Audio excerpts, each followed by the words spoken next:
Welcome viewers, here's another episode of Tech Talk. That means we dive in deep in technology, and that technology is going to be room calibration today. Roland Hoffman is with us. He's Director of Product Marketing at Steinway Lyngdorf. So let's get started, Roland. What is room calibration? Yeah, room calibration, actually the name might be a bit misleading because you don't really calibrate the room, or some also say it's room correction, but of course a DSP and whatever system is behind it, we cannot really correct the room itself. So that is one thing that is a bit misleading.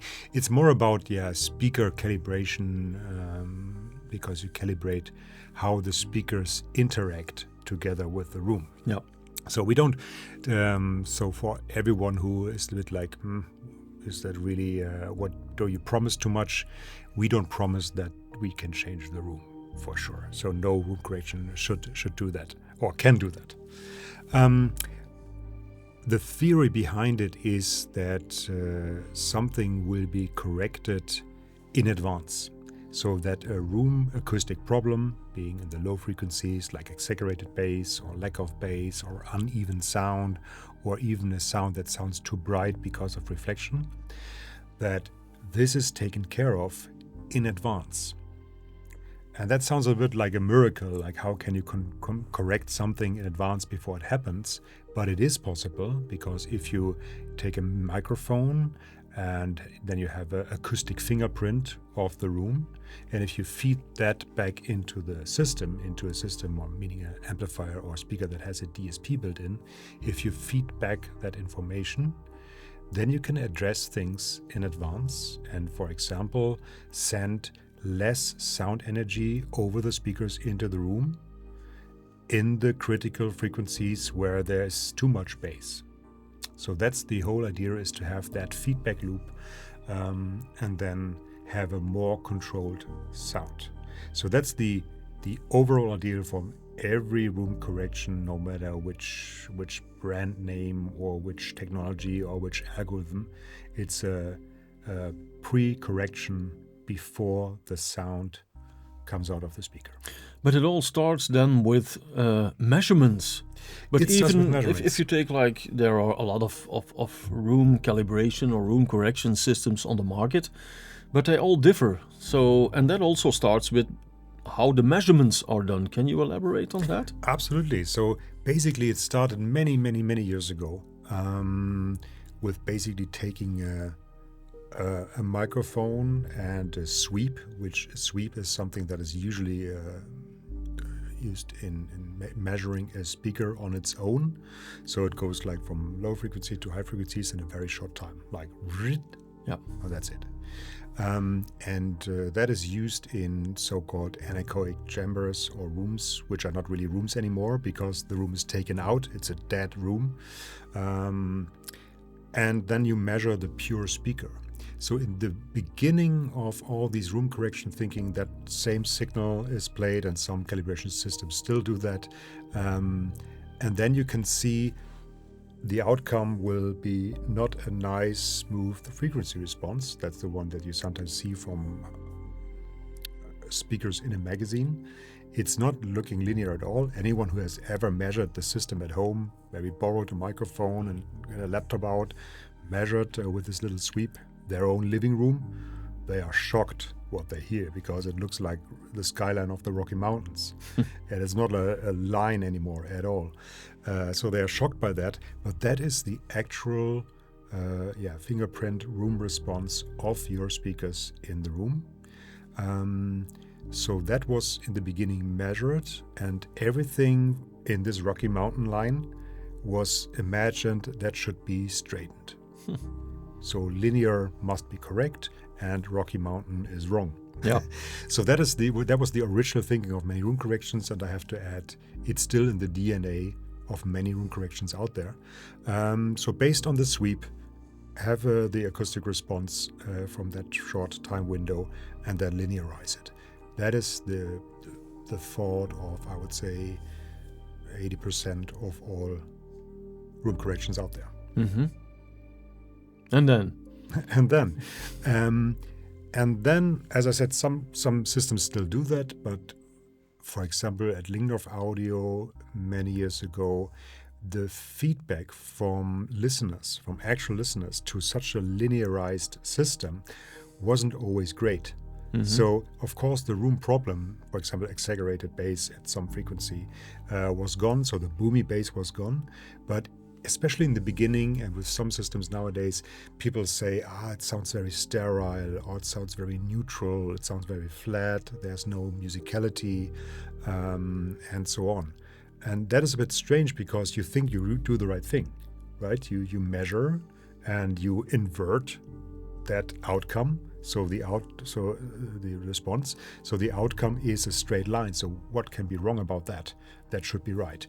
There are many things wrong with that. So one thing that should be questioned is a short sweep over a very short time, is that the same as sending sound energy, music, movie sounds into the room?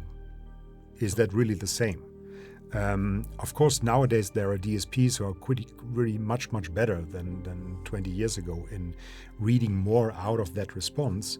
But as you can imagine, filling the room with sound over time, the bass note stays, the drum note stays, or the explosion or the boom stays in the room from movie. That is longer time, it fills the room longer, and also the whole room interacts. So that is one thing where you could question this very short sweep. And the other thing that you can question is linear, a straight line of sound, really the goal? Because remember, I mentioned this anechoic chamber, and sometimes when we are with dealers and I introduce RoomPerfect and so on, I always ask, has any one of you ever been in an anechoic chamber? That's my first question. And the first question is, how did that sound like in the room? And the second question is, how long did you stay in the room? And the answers are always the same. It's like, no, it sounded terrible. It sounded completely dead. I felt like trapped. Yeah. It was almost like I have cushions on my ears. And I didn't feel good, so I had to get out after 1 or 2 minutes. Okay, but that room measures perfectly linear. If you put a good speaker in. So that already tells you, hey, wait a second, if that linearity is what this room sounds like, why should linear be then the goal? And that leads us a bit to maybe linear is not the goal. Maybe we should not erase the room, but try to work with the room and not see the room only again as an enemy, and to erase everything that is in the room and every reverb and everything is flat and linear, but to accept that speakers are made for rooms and some things in the room interaction actually sounds good. Yep. And we have to keep that. So that moves us away from this linear sound. And one more critical thinking is that, imagine this Rocky Mountain response that you can measure, that everyone can measure who borrows a microphone and has a laptop and whatever software to measure it. The other question is not only about that, is the target linear? The other question is also, is that response that you see on the screen, is that really how we hear it? Big question mark. Because we hear sound over a longer time and not just that. So the music, the sound energy stays in the room for longer and the music plays along. That's one thing. And also if you see a very high peak or a very, very narrow band, as it's called, drop by several decibel, that's normally not how we hear it. Otherwise, it would sound even more terrible, right? So we have to be with a measurement signal, with a target curve, and also with what we measure. Is that really how we perceive sound and music in a room? Basically, you have to put question marks behind it. And then you end up with a better or different kind of measurement signal, different kind of microphone, different kind of algorithm and different kind of target curve. But how is it possible that room calibration software can cancel out reflections or exaggerated bass? It's all simple to say, but I think there's more to it. The truth with reflections is it cannot reduce reflections. So any provider of sound calibrations, electronic DSP based, who say, we kill all the reflections and we take care of reflections in the room. No chance. That window will reflect with and without DSP correction as before. Yeah. No difference. What we can do is we can lower the sound energy in the area where this reflection is showing up in the response of the room. So actually the reflection is still there, but you can reduce the effect of it by sending less sound energy into the room around this area. And that works even more effective in the low frequencies. So in the low frequencies, it's actually easier because their reflection is not really like a beam coming at you, but it's more like sound energy building up. And then it is actually relatively simple to pull it down again by having less sound energy into the room. Yeah. But reflections, we have to be honest about it. We don't absorb reflections. We just reduce the amount of sound energy in the critical regions.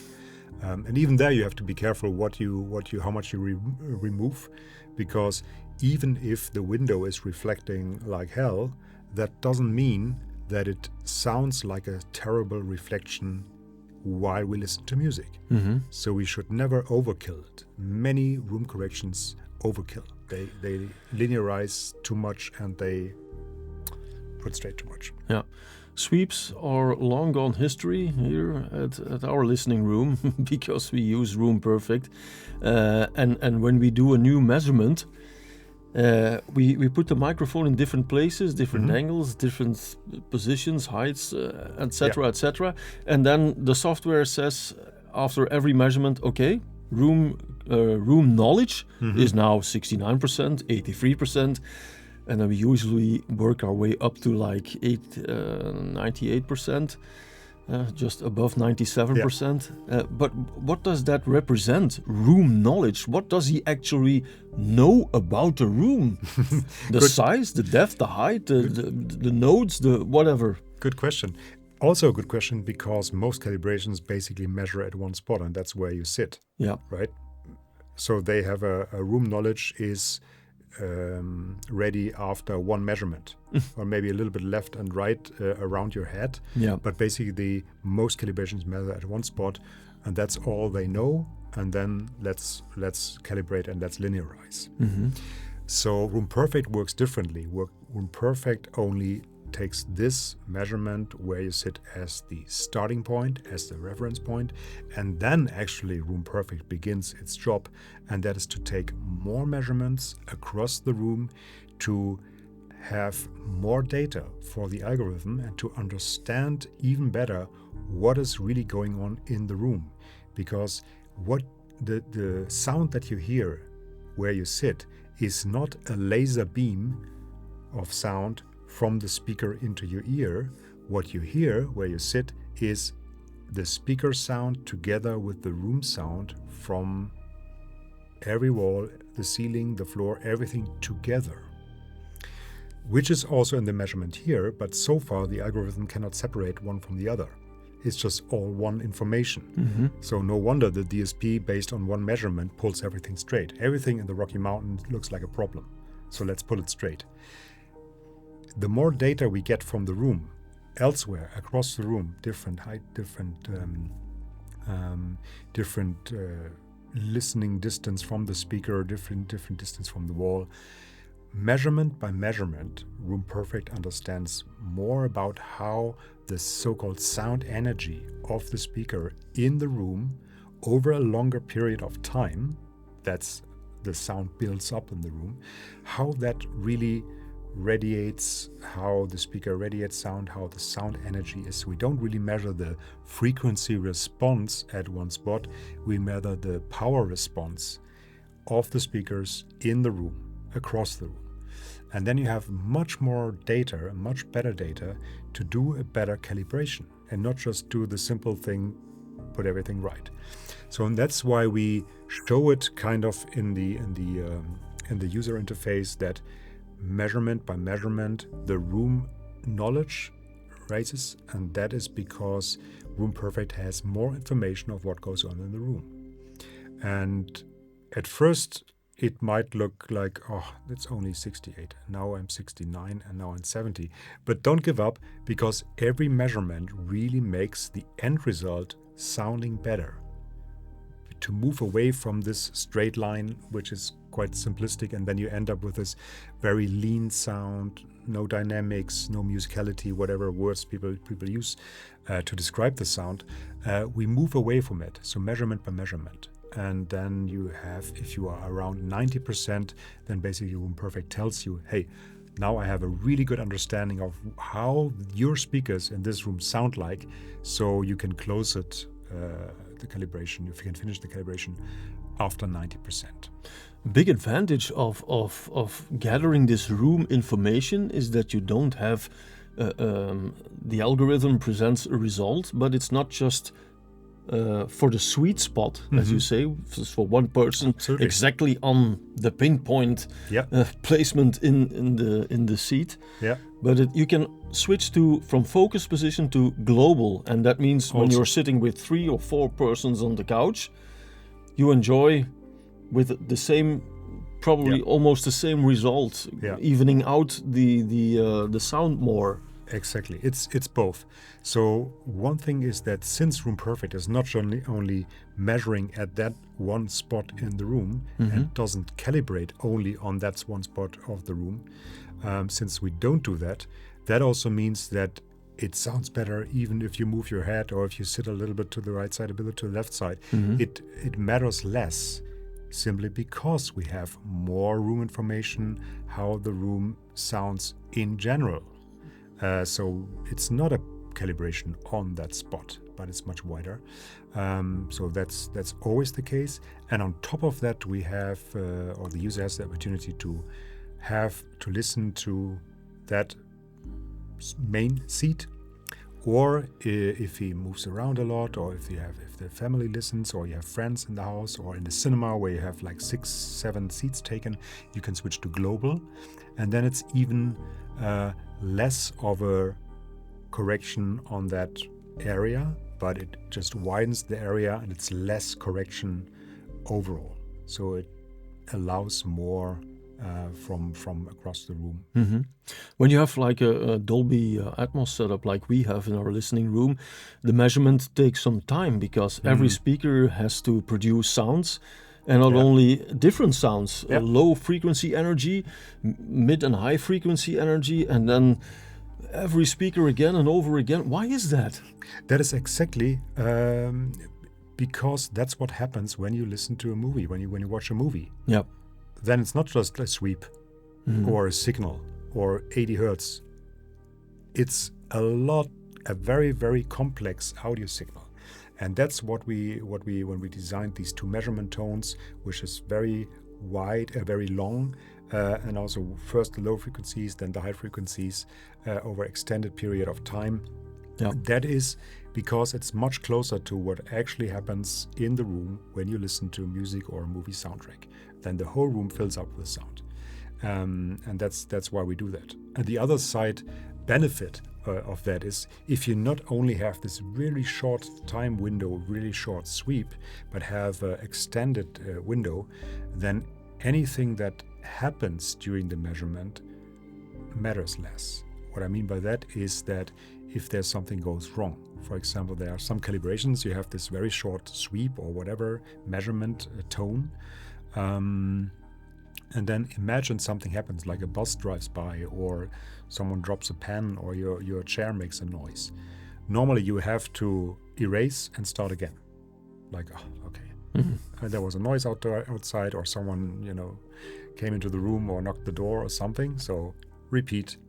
Repeat. Oh, there was another word. Repeat. That's the good ones. The good ones is you heard that something was happening and you can do it again. Worse is the ones where you didn't hear the bus or the door. If you didn't hear it, then that's part of the measurement response, and it becomes part of the correction curve. Mm-hmm. And then we really, then it really will not sound better.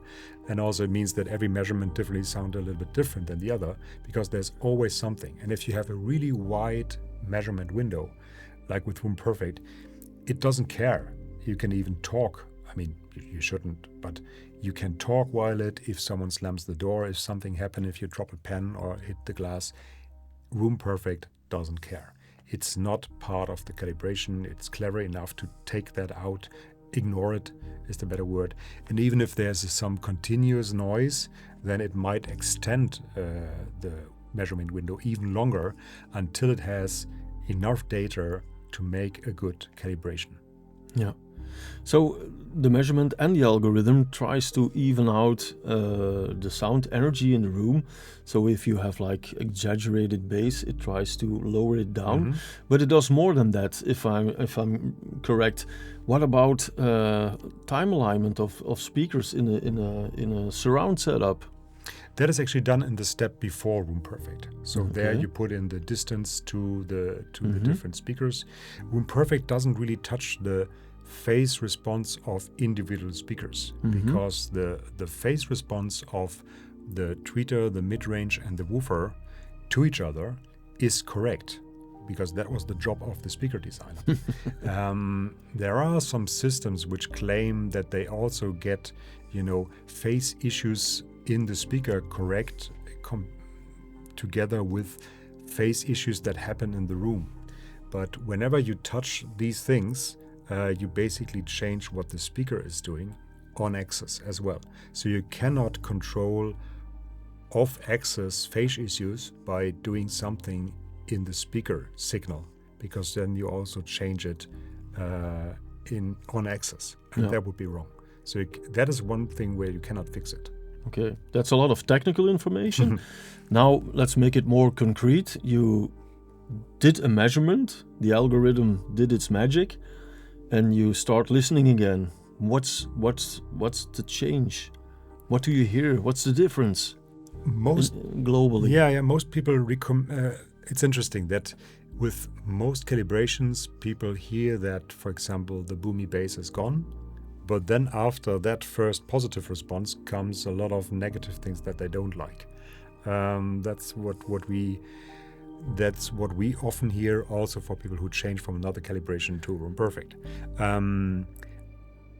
The feedback that we often get from our listeners is that they don't talk so much about the room or the boomy sound that has been removed. It is removed, but they talk about how the imaging and the staging between the speakers suddenly gets better, or it sounds, you can hear better into the recording and there's more depth to it, or more space between instruments. Of course, RoomPerfect cannot do that. We don't add any space between instruments, and we don't make the stage deeper, and we don't even we cannot change the dimensions of the recorded hall or studio or whatever. We don't do that. It's just that if you do a good calibration, you can hear better into the recording, and suddenly you have a better understanding of how it was recorded, where it was recorded, where the instruments were placed or at least mixed at. That is easier to hear when you have cleaned up or removed all the negative impact of the room in a good way. And then that's often the feedback that the listeners describe other things that they like about the system, as if they are moving closer to the original. And that's quite fascinating, because then you suddenly hear, I can hear more of that recording, and that's a very audiophile thing suddenly. It's a removing grain, removing noise, having a pure sound. That's a very audiophile thinking, and you can get that by cleaning up the room acoustics in the DSP. Thanks for this one, Roland. So for the viewers, we offered you an insight into room calibration. I think it's worthwhile investigating it, and if you're already using it, well, you get some in-depth technical background. Thanks again, Roland. Welcome.